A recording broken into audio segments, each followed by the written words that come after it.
Welcome to the JUSTPADRIDE Snowboard channel. I'm Lars Horstman and this is my last episode in my three-part series on snowboard boots. And today I'm going to be talking about how to fit those things a little bit better, how to modify the liners a little bit, and how to potentially dissolve milder levels of discomfort. First of all, I want to differentiate between actual foot pain, with the origin being like issues with your actual foot, and boot fitting issues, like pain that comes from maybe a pressure point in your boot, or stuff like heel lift. So you need to be patient with yourself. At the beginning of a season, you're putting your foot into a snowboard boot, and maybe you even are a person with an office job, you're sitting a lot, you're not doing much. Now you're putting your foot into a snowboard boot and you crank down your bindings and you're like, whoa, this is all kinds of uncomfortable. Well, it potentially is, because that is the first time after what, like probably 200 plus days of not snowboarding. So be a little bit patient with yourself before you run back to your shop and complain about all kinds of issues with your boot. Then we need to basically look at the difference between real physical issues with your feet, which I am not able to treat, but I have certainly experienced a couple solutions here and there, and fitting issues. So what happens quite a lot is that people suffer from pain in the soles of their feet, and quite often that has nothing to do with the boot itself in regards to being a bad boot or a bad fitting boot, but has everything to do with just cranking everything down way too hard. Like you're reefing on your boa and then you're tightening your ankle strap on top and you're pushing your foot down into the binding, and basically if you think of what happens to your foot, like you're flattening everything out, everything is under stress right away, and now you're going snowboarding. So the reason why most people do this is because they don't feel supported enough through their boot. And that is very, very often and most likely an issue of being in too big of a boot. That can either be a boot that is simply too big, like too long, but also it could be a boot that is too high on volume. There are certainly differences in regards to the volume of a snowboard boot, although they look all pretty similar.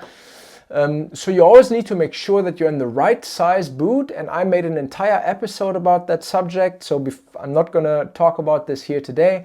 Just look at my episode 1 in this three-part series, and I'm talking about how to actually find the right boot size, and then please double check with your boot that it is the right boot size.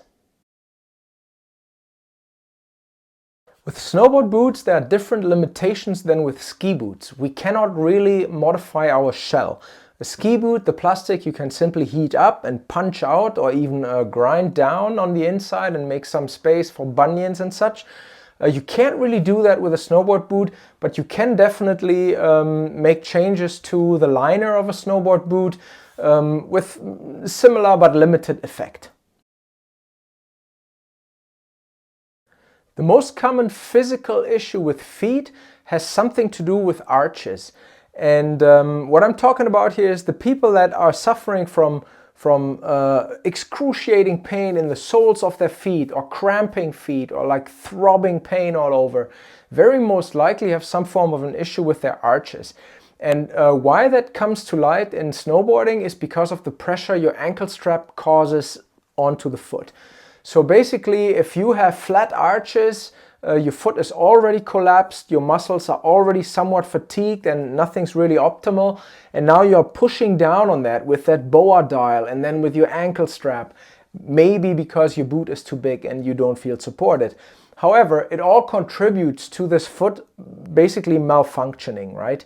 So in that case, you should see a podiatrist who makes you orthotics and tries to get rid of this pain.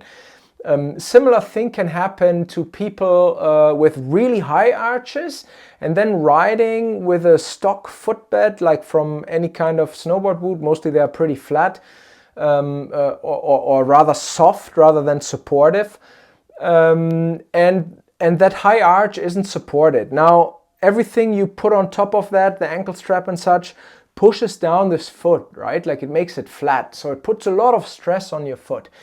Most people who don't experience this kind of pain to this level of being unbearable get away with simply buying a proper aftermarket footbed. So I'm riding in Superfeet. It's these guys here. So Superfeet are often misunderstood. They're not claiming to be an arch support. There is an arch. It's kind of like a medium height, medium pronounced arch. But the big thing about Superfeet is the heel. There's a fairly deep heel pocket, and it holds your heel and it prevents your foot from sliding back and forth. Also, this is all pretty firm. That's like a proper plastic tray, and the idea is the actual cushion that your body has built in is the fat pad under your heel. And if I can contain the heel in a little tray, then the fat pad is actually my cushioning. You can imagine that this kind of support in a proper mold, I want to call it, is well different from something like this, right? Like, so this is like a standard footbed from a snowboard boot. It's actually quite nice because it's really cushy and it has a bit of a plasticky rand here for support. But if you compare that to Superfeet, that is a different story. And people tend to confuse cushioning with actual support. If something is too cushy, it cannot support you. That is simply matter of fact, because all the shape that would support you squishes down, right? So think about before you start all kinds of fitting, think about your footbed and whether it wouldn't be beneficial to actually spend the extra $50 or $60 on a footbed that really supports your foot. All right, we're going to move up on the foot. The next pre-programmed guaranteed cause for issues is pressure points through material overlap and wrinkles inside of your boot, mostly around the ankle.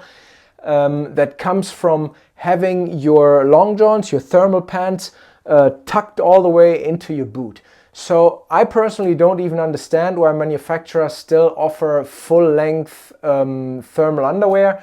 I think thermal pants need to be 3/4 length because you are always wearing super tall socks, right? So there won't be a gap between those pants and the socks because it'll overlap but above your boot. And the beauty of that is that all that's going to be in your boot is one single pair of socks. That leads me to the next thing. Don't ever double up socks. That is not a cure for being in too big of a boot. It'll just cause more wrinkles and more pressure points. And also being in too thick of a sock is also not really a cure for big boots. A thicker sock does not mean that it's warmer. Warmth is created by dryness, right? Like a wet foot is a cold foot. And basically you want to buy a sock that is made from a material that is very moisture wicking and gets the moisture away from your feet. And then you can happily get away with like a medium thickness sock or even a thin, like a compression sock type thing. It will give you the better boot fit if you are in the right size boot in the first place. Another cause of foot pain can be parts of your boot that push into your foot of sorts. Now, in order to cure that, I would have to see the foot and the boot, and unfortunately we can't go there in this video. But it is not uncommon that like some form of plastic material, maybe a channel where your boa runs through or a cleat where your laces run through, causes pressure on the foot if you have particularly bony feet or whatever. And sometimes that cannot be fixed because boot and foot are simply incompatible. Alright, so we've dialed in the basic elements of a good fit. We have the right size boot, we have some form of supportive footbed in there, and we are no longer bunching up our thermals in our boots, but all that's in there is one single pair of socks. Now we are actually ready for a heat mold, for example. Most snowboard boots these days come with what they call heat moldable liners, and that is a liner like these guys here that is made of a foam that you can heat up, and mostly it expands a little bit, and then when you put your foot in there and you lace up the boot, it will basically mold to your foot, and in the best case scenario it'll keep the shape of your foot. So that is a fantastic thing, but there's one little catch. There are different levels of heat moldability, and companies do not necessarily tell you what that means. Just as an example, you could have a liner that is heat moldable around the ankle in this area, but then the tongue is not heat moldable at all, and this is all just neoprene, and that doesn't mold either. It wouldn't be a lie to call it heat moldable, since a part of it is heat moldable. And you can imagine that with a higher priced boot, you get more moldability and a higher end liner. One term that has come up a whole bunch over the last years in the snowboard boot world is out of the box comfort. And to me, that's a bit of a red flag, to be quite honest. Because mostly that's being achieved by making a liner that is really, really cushy and comfy and somewhat soft on the inside. You will feel some J-bars around the ankle, and it suggests some form of heel hold, and everything is just a little bit too nice. And basically, if you think about it, if you went to the hospital with a broken ankle and they put you in a cast, there will be some form of softness right against the skin, but the actual cast is pretty bloody firm, because otherwise it simply wouldn't work. So if your liners are too squishy and too comfortable out of the box, bit of a cautious approach there. Maybe try on a couple other boots and see what else you can find. There's one company in liner world, and that is Intuition from Vancouver here in Canada, who has made quite a name for themselves over the last 3 decades with their closed cell foam. You will find a bunch of snowboard boot manufacturers using Intuition foam, for example Ride, K2 and 32. They all state that there's Intuition foam in the liners. However, what you need to understand there is that the difference between an aftermarket Intuition liner bought from Intuition will be 100% of this foam, whereas in the boots from those manufacturers, the amount of that foam is maybe 40 to 50%, depending on the level of boot that you're buying. And basically what that means is you do get a great moldability with those, but you do not get this whole 100% Intuition deal. The way those liners work is you have a closed cell foam, and actually when you put a foot in there, the liners feel like everything but out of the box comfort. They actually feel quite stiff, and they are barely the shape of a foot. But however, when you heat them up, the whole thing like expands, and then you get in there, and this foam can compress 70 to 80%. So if you have like some sort of a bunion or very proud ankles or whatever it is, it'll definitely mold to your foot and leave a nice imprint in that liner. And that is the best fit that I have experienced in a snowboard boot so far, to the level where I don't ride stock liners at all anymore.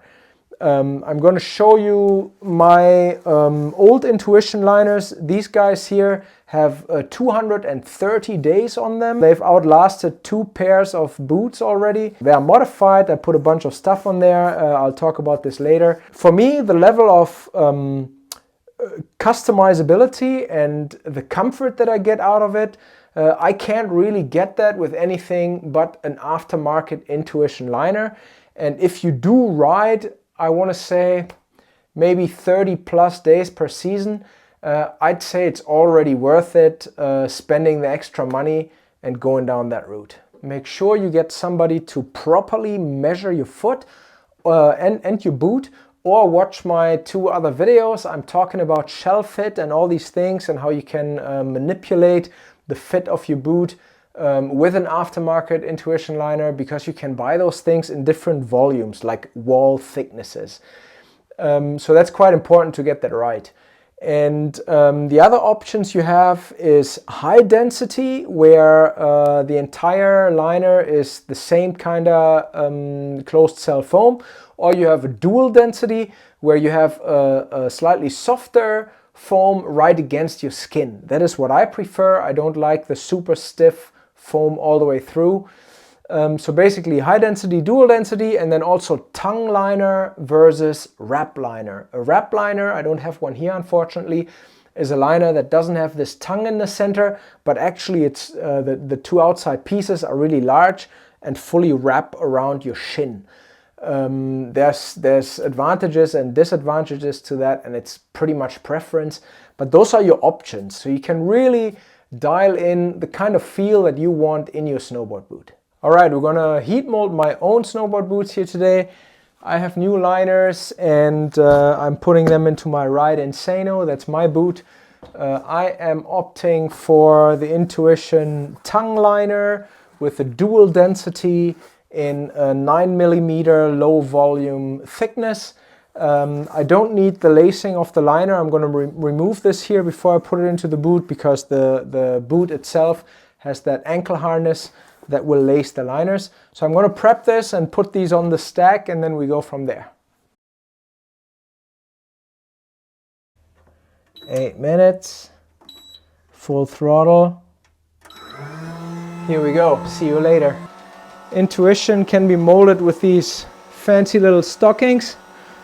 You put those on, and my right foot is a little bigger than my left foot, so what I'm doing is I'm putting, I need a bit more space in my right boot, so I'm putting like these rubber toe caps over my foot, and I'm doing a double toe cap on my right foot, and then I put another sock on top of this, so the toe cap actually stays in place. And on my left foot, I'm gonna get away with a single toe cap, and that will basically give me a little bit of extra wiggle room in the toes. I do buy my boots like really tight. It's quite the performance fit, just so I don't slide around in there all that much. All right, boots are ready. I've put on one already to accelerate this a little. Now it's time to insert your footbed and make sure that's all in there without any wrinkles. You put on your boot, make sure you're properly in there with your heel. That's quite important. I bang it down properly to create a bit more heel pocket. You want to be a bit quick with this, because of course you don't want to lose too much heat. And then once you've tightened them properly, you will be getting into the pleasure of standing with your toes on a little bar, flexing into the boot. Once you're out of the socks with all your toe caps and everything, make sure you give your feet a minute or two to just relax again, because that was pretty uncomfortable. And then put on your normal snowboard sock and get back into the boot. So one thing that I notice instantly is that I have a better heel pocket than in the unmolded liner. And that is due to the foam basically expanding, and then, as I said earlier, taking the imprint of my heel and my ankle bone. This feels really like my boot already. However, I do know that over probably the first week of riding, when the liner gives a little bit, like they're brand spanking new right now, so there will be a little bit of give and they will get a little bit softer on the inside, that I will potentially have to fight a little bit of heel lift. And because I know that this is going to happen, we're going to do that right away so you can see what I'm going to do. So there's one other issue you need to consider, and that is the overall volume of the boot. My left foot is definitely skinnier and lower volume than my right foot, and I always need a little bit of extra under my insole. So before I can actually create that ankle pocket, I need to make sure I reduce the volume of the boot. And therefore, what I'm going to do is I will put this little shim. Those are sometimes made out of cardboard or stuff that is treated like waterproof. It's nothing special. It's just a little shim that is about 2 millimeters thick, and I'll put that under my footbed, and that'll lift my foot and basically take up a little bit of space on top of my left foot. I'm going to put both of those in there, and then I need to figure out where my ankle bone is, because that is the part where I will put some pads around. And basically, once you're in the liner, ideally you do that standing up, but just for demonstration purposes, I'll do it this way. I got a white little marker here, and I'm feeling where my ankle bone is, and you'll be surprised. Ankle bones are not symmetrical. The inside one is in a very different spot than the outside one. And I'm going to make a little dot onto my liner. That's the middle of my ankle bone. Other one out here. So I got those little marks. And then another thing that I always get with my left foot, again, like that's my low volume foot, I eventually start feeling that I have too much room here, because right here my foot is really skinny. So I will also have to put a little bit of foam right here on the outside of my left foot in front of the ankle bone. If you have, let's say, a bunion on your foot or anything that is sticking out quite a bit and causes issues in snowboard boots or ski boots, what you can do is, or what you should do really, is in the heat mold, you basically take some form of piece of foam and cut it to the size and shape of the area that you need to treat and tape it to the foot.